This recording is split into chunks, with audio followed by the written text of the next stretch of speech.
A perícia médica foi reconhecida como especialidade médica pela Sociedade Brasileira, pela Associação Brasileira de Medicina, pela AMB, ou Associação Médica Brasileira, agora, há exatos 2 anos. Até então, a perícia era exercida por quem a ela se propunha. É culpa do médico? Não é culpa do médico, ele tem uma formação médica. E a perícia, como a gente vai tentar desenvolver aqui, ela não envolve só conceito de medicina. Ela envolve conceito de medicina, mas envolve muito conhecimento e muito conceito jurídico. Ela é um subconjunto que não pode ser dicotomizada do direito e muito menos apartada da realidade técnico-científica da medicina. A gente, quando procura, e os senhores vão ver até aqui no Brasil, a pouca literatura que se tem em perícia, quando você procura, você tem 7, 8 autores hoje que escrevem sobre perícia. O que normalmente você tem em uma vasta obra é sobre uma filigrana da perícia que vem lá de trás, que é a perícia médico-legal.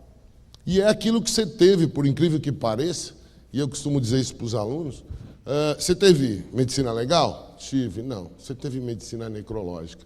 O que te ensinaram na faculdade de Direito, tanto quanto a mina de medicina de Direito, eu não fiz a de Direito porque eu já eliminei, mas é o quê? É esclarecimento de causa-morte de origem violenta. Ponto. Isso eu diria assim, é um grão de areia no universo da perícia. A perícia se encaixa em todos os ramos dos aplicativos do direito. Nem que seja para isenção de responsabilidade, envolve perícia médica. E o que a gente vê no dia a dia, o que a gente observa é assim, no fundo, a gente nunca pode esquecer que aqueles que hoje são o judiciário, eles são formados, nada contra o judiciário, pelo amor de Deus, mas eles são formados das escolas de direito. Ou seja, a gente também tem a obrigação, o que eu vejo, isso é uma das coisas que de uma certa forma me traumatiza, a gente vê o advogado brigando com o perito brigando com o advogado e o judiciário assistindo. O juiz esperando, hipervalorizando prova, porque perícia é uma das provas. No nosso ordenamento jurídico não existe hierarquização de prova. Mas todas as fichas são colocadas pelo judiciário, pelo juiz, no caso, no colo do médico. Quando ele tem outros meios de provas para produzir o convencimento dele naquilo que a ciência médica não for capaz de esclarecer. Nós estamos falando de 2 coisas totalmente distintas sobre o aspecto científico. Uma delas é puramente social, no caso previdenciário. E a outra é puramente técnico-científica. Agora, essa hipervaloração de prova, esse intermeio que se tem a obrigação de fazer na materialidade de prova da perícia, acaba trazendo para os 2 rounds, para os 2 corners, 2 profissionais que nós vamos ficar aqui até segunda-feira discutindo sobre tudo aquilo que se comete e se acomete de falhas que o médico tem explicação e que o advogado não acredita na explicação do médico. E, por outro lado, coisas que o advogado tem explicação e que o médico não concorda. E por que isso acontece? Porque, na verdade, isso não adianta só ficar no academicismo, isso tem que chegar à prática. E aí a gente observa assim, quando me pediram para falar de quesitação, a gente observa, sobretudo, que dentro da quesitação, dentro de uma das condições de materialidade de prova, lá está o amparo legal. Aonde está o fundamento para que traz a quesitação como meio de prova? Ela está dentro de um contexto quando a prova do fato depender de conhecimento técnico e científico, essa palavra científica é fundamental, tá? O juiz será assistido, assistido. Isso é muito bom, que tanto o perito, se vocês me permitem um parênteses, sobretudo o perito, mas também o advogado entenda que aquilo é uma assistência de conhecimento científico. Perito não sentencia, embora alguns entendam que sim. Perito não tem provisionamento, perito não aplica a lei. E aí você pega laudo, e eu tenho umas pérolas que eu falei que o dia que eu me aposentar, eu vou publicar. Eu tenho umas pérolas de perícia, porque aí eu vou sofrer mais uma sanção ética por estar falando de perito, né? Mas aí assim, ó, o que eu ainda vou publicar, eu tenho uma pérola que para mim traduz isso. O perito não só sentenciou, como ele provisionou a segunda instância. Não estou brincando, ele falou, em caso de recurso, tá na conclusão do laudo pericial. Isso demonstra o quê? Que os dois lados da história não estão direcionados naquilo que é sua obrigação processual, naquilo que são chamados a fazer. O perito assiste, ele não sentencia. Laudo pode ser inconclusivo, gente. Não tem materialidade de prova suficiente para que eu conclua pelo laudo. É problema do juiz produzir outro meio de prova se ele quer ser convencido, ou assumir o risco e não fazê-lo. Isso eu acho que é fundamental quando a gente fala em quesitação. Isso tem amparo no 421, e o principal de tudo isso que eu acho que a gente tem que entender dentro do CPC no 421, o juiz nomeará o perito, não vou ficar lendo aqui, que esse texto vocês têm a obrigação de conhecer, mas no inciso 2, escutem, apresentar quesitos. Para que haja quesito, gente, sobretudo tem que ter processo, é óbvio, né? Mas não parece tão óbvio quando a gente olha alguns processos. Por que não parece? Porque quesito está dentro do contexto processual da prova de perícia com uma finalidade: fixação e esclarecimento da tua tese. Se você não gerou tese, não quesita em cima da tese, o quesito é inócuo, mesmo que o perito não bota aquilo que vocês adoram, prejudicado, vide laudo. Mesmo que aquilo não exista, é inócuo o teu quesito. Então, a primeira coisa que eu acho que a gente tem que discutir aqui e levantar um questionamento: o que são os quesitos? O quesito não vem no momento em que o juiz o defere. O quesito tem que vir junto com a tese. Quando você estiver fazendo a tua tese, você tem que quesitar. O quesito tem que estar pronto. E aí eu acho gozado, alguns alunos até, nossos, que de repente mandam e-mail para mim assim: João, você tem quesito de ler? Gente, o quesito depende da tua tese. Existe um esclarecimento padrão que se pode fazer, que ele está no bojo do conteúdo processual. Mas a tua tese tem a obrigação de quesitar. Os teus quesitos vêm firmar, trazer como materialidade aquilo que você acredita e se propôs a defender, com base no quê? Na tese. Quesito não se faz em véspera de prazo. Quesito nasce na tese. Se você ler a tua tese e ver o que você quer demonstrar como materialidade de prova, você quesita.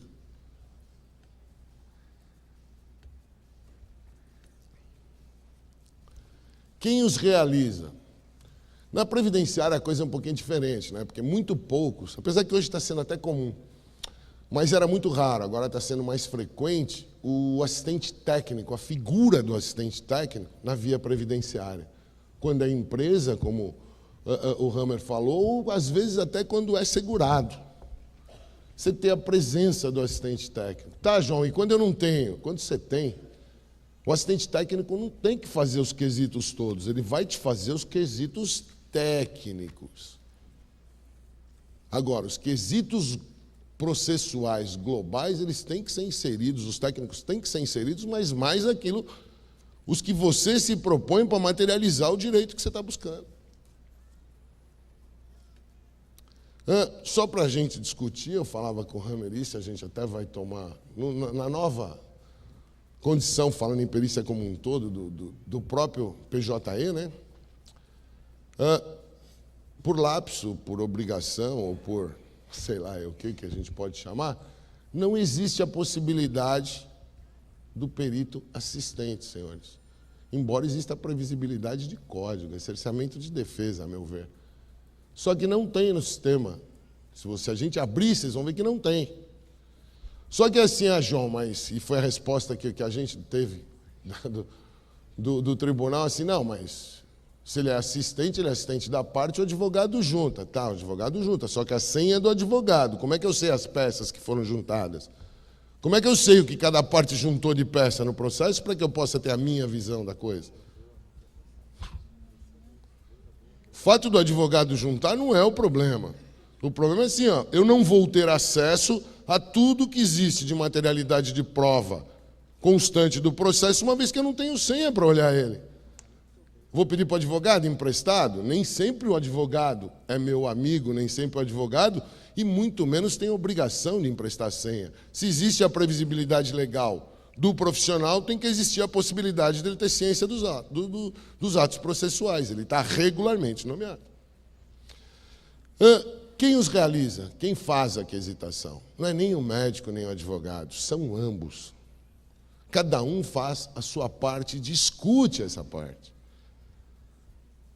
Eu ouvi hoje de manhã, no primeiro módulo, o doutor Gustavo brilhantemente falando sobre a condição da perícia em si, no ordenamento, na condição de se pedir, o que o médico faz, a forma, as novas teses que ele... Gente, isso tudo é discussão acadêmica, isso é academicismo. A tese nova só surge quando se discute. Saiu a história do epilético. O doutor trouxe a história do epilético. Eu diria para vocês que, sob aspecto médico, a incapacidade do epilético, na grande maioria das vezes, medicina não existe sempre nem nunca, mas na grande maioria das vezes, não advém nem da doença e nem da função. Vem de ambos, mas, sobretudo, pelos efeitos colaterais trazidos pelas drogas, as quais o epilético tem que tomar para não ter crise epilética. A desestabilização de membrana cortical que ele tem, a diminuição de reflexos que ele tem, em decorrência do quê? Da droga que estabiliza a epilepsia, para que ele não tenha crise epilética. Desculpe. Não tenha crise epilética tônico-clônica, aquilo que vocês conhecem como babá e tudo mais. O que isso traz? Isso traz a discussão, isso traz... A gente só evolui quando a gente abraça a ciência. E o grande problema que eu sinto dentro da nossa condição de perito forense é assim, a medicina galopa e o direito gatinha. Até que essa regra venha a existir, muitos casos vão passar de forma a não trazer a condição de previsibilidade, que é a previsibilidade do direito. E isso é que não pode nos deixar esmorecer, não pode deixar os senhores que são operadores do direito esmorecer. O perito é uma droga, tudo bem, é contra isso que nós temos que mudar. É contra isso que nós temos que buscar amparo, aplicativo, normatização. Eu vejo a discussão... Quando se chama a discussão, o Carlos chamou, o doutor Gustavo, todos chamaram a discussão da especialidade. A lei do ato médico está aí. E eu me interrompi, o doutor Gustavo, na brilhante palestra dele, dizendo o seguinte: doutor, perícia não mudou, é ato médico. A Previdência fala em multidisciplinaridade. Como é que ficam as outras profissões? A gente está falando em incapacidade social. E da onde vem essa condição? Vem do próprio conceito da OMS de saúde. É bem-estar físico, social e mental. E não ausência de doença. Ou seja, doença jamais vai definir incapacidade. Como incapacidade também nunca será sinônimo de doença. Não existe essa dupla mão para efeito de materialidade pericial.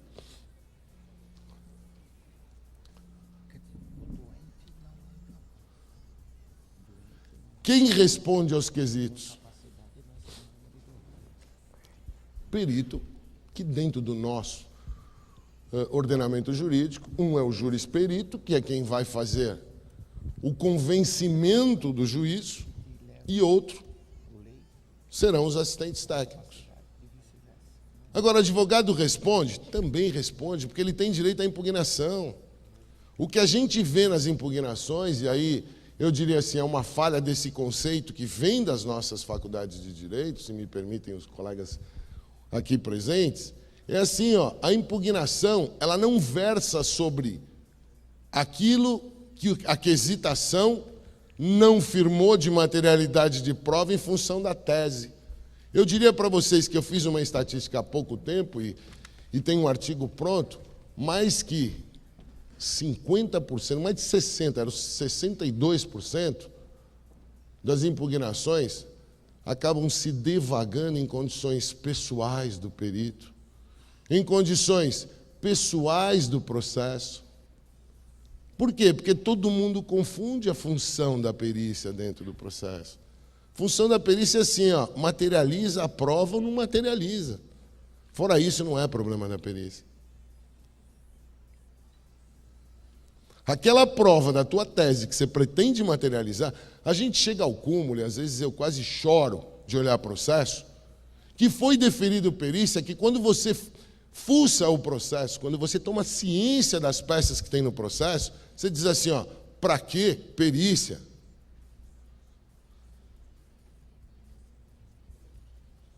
Está tudo materializado. Perícia é fato pretérito em condição presente buscando efeito presente e futuro.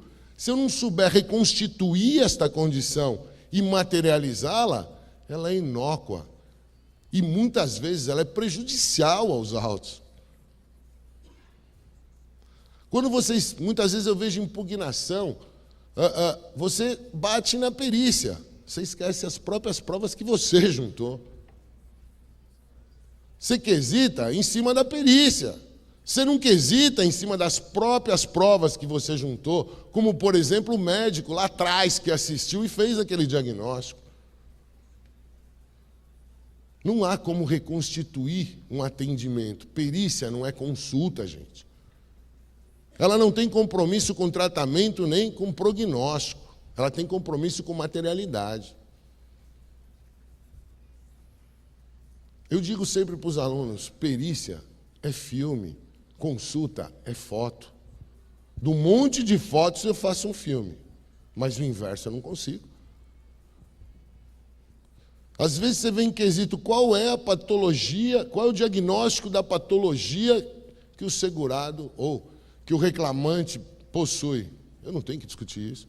Isso está discutido lá atrás. É aquela história, isso nós já discutimos lá atrás. Porque você tem um fato que gerou o motivo pelo qual você tentou materializar a doença. Eu vou rediscutir isso? Para quê?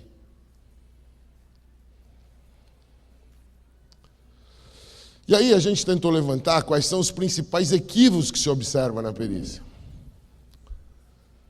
A quesitação óbvia, né? Já está provada. Qual é a função do reclamante? Qual é a função do segurado? Os genéricos, que são os quesitos que não levam nada a lugar nenhum, né? Extrapedido. Eu esqueci na tese, aí eu tento corrigir na quesitação. Só que não tem materialidade para o perito correr. Às vezes se dá ao perito a autonomia que nem legalmente ele possui.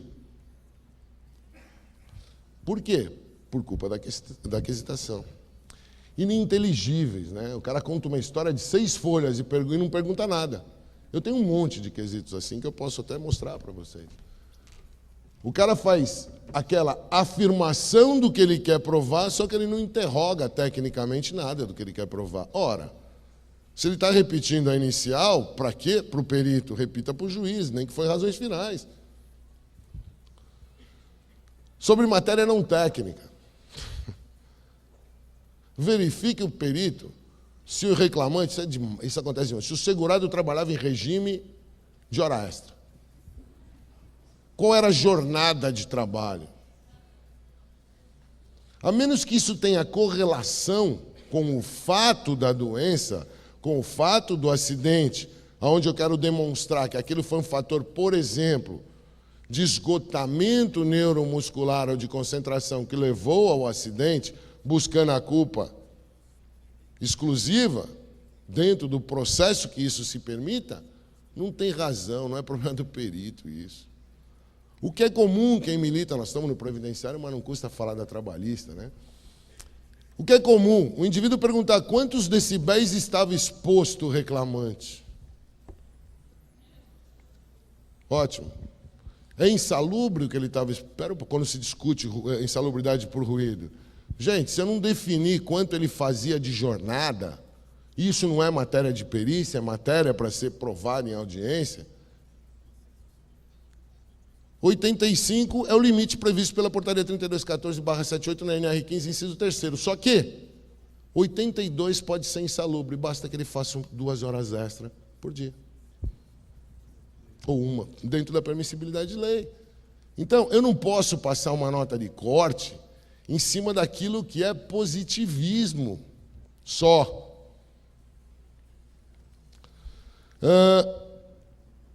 Os quesitos repetitivos, né? Ele pergunta 10 vezes a mesma coisa, buscando a mesma materialidade. E se esquece que nesses 10 questionamentos, ele está, na verdade, divagando a condição de materialidade. Por quê? Porque ele pergunta de forma diferente, buscando a mesma materialidade. Materialidade, ou existe ou não existe.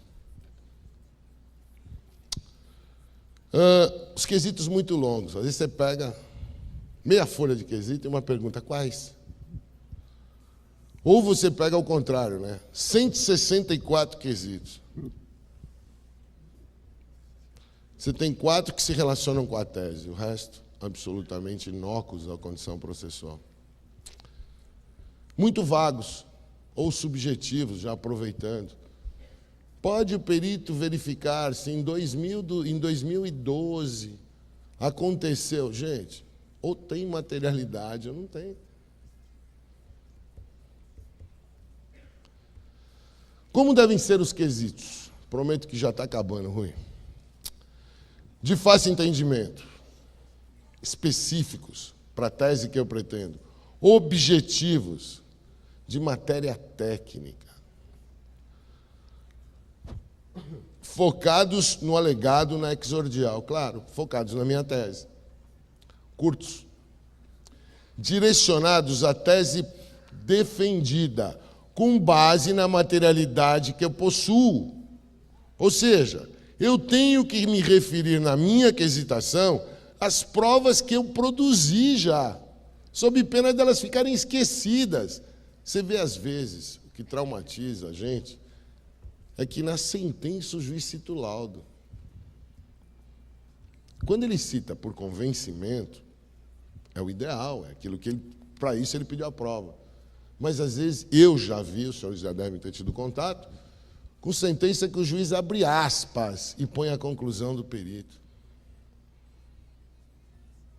E as outras provas? Não existe o outro lado da história? Não existe a outra materialidade que se buscou, visto que a gente sai de um 0 a 0 em qualquer processo, sob aspecto de materialidade? Buscando direcionar e conduzir o raciocínio pericial, não é raciocínio só e exclusivo processual, é raciocínio técnico pericial.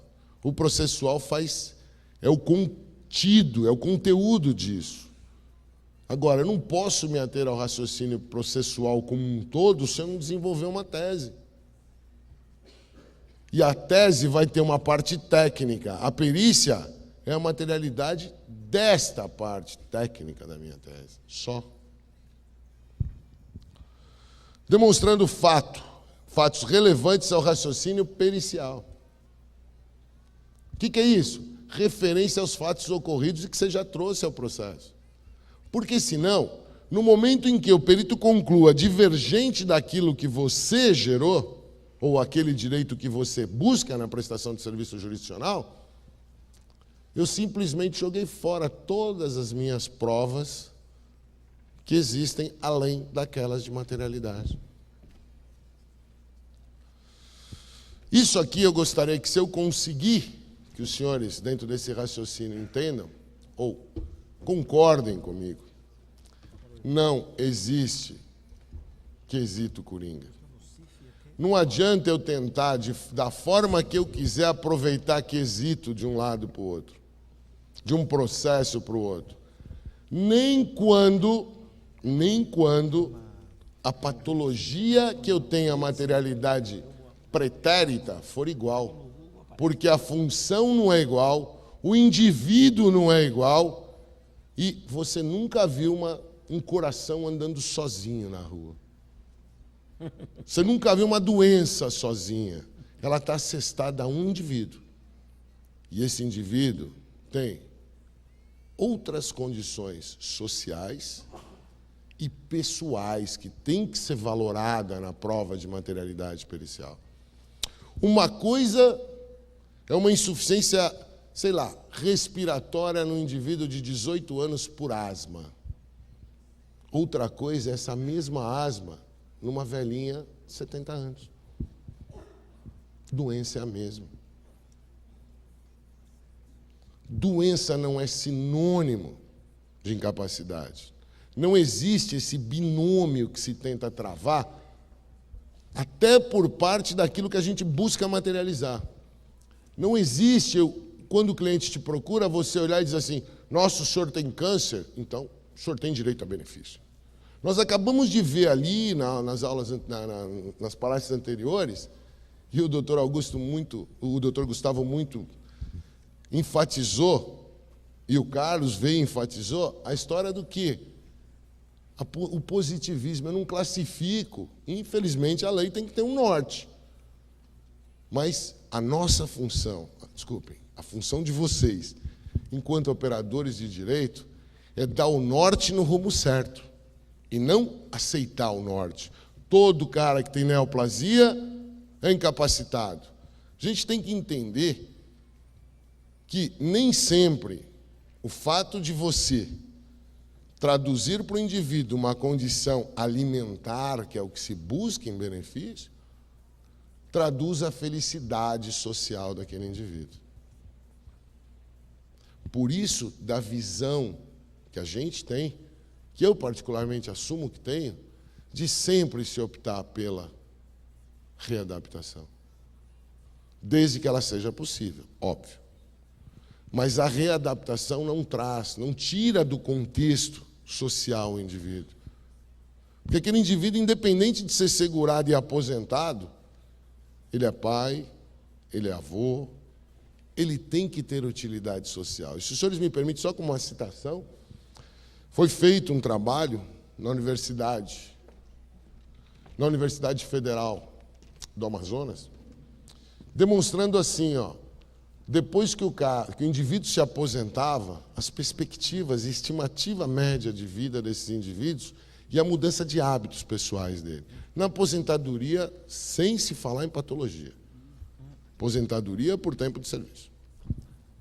E, pasmem, os indivíduos que se mantiveram trabalhando, os indivíduos que se mantiveram com atividade social, que não necessariamente o trabalho, eles viveram cerca de 3 vezes mais do que aqueles que se aposentaram e foram para o boteco beber pinga. E foram para o isolamento social. A exclusão de isolamento social. Porque ele viveu 35 anos com aqueles amigos, com aqueles indivíduos, tendo aquela rotina, e de repente alguém disse, você levanta de manhã e procura o que fazer.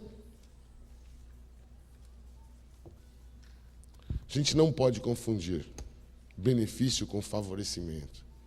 A gente não pode confundir exclusão com possibilidade de manutenção.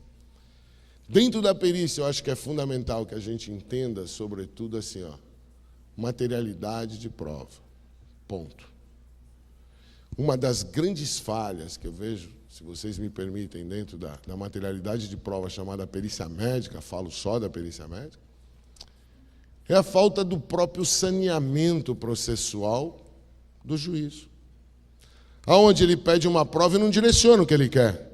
Quantas vezes chega um processo para mim, sem outras provas, ou com algumas provas de um lado e de outro, porque sempre teve um médico que disse que aquilo lá é incapacitante, aí tem um outro que diz assim, da empresa, não é incapacitante. E aí você olha para aquilo e fala assim, tá, e o que o juiz quer que eu faça? e não tem quesitação de juízo. Chegou o processo, tem prova de materialidade médica? Ao perito. Esquece o resto das provas. E esse conceito vem daquilo que a gente disse, das nossas... O juiz fez faculdade de Direito. Por que isso não acontece na penal? Quem atua sabe.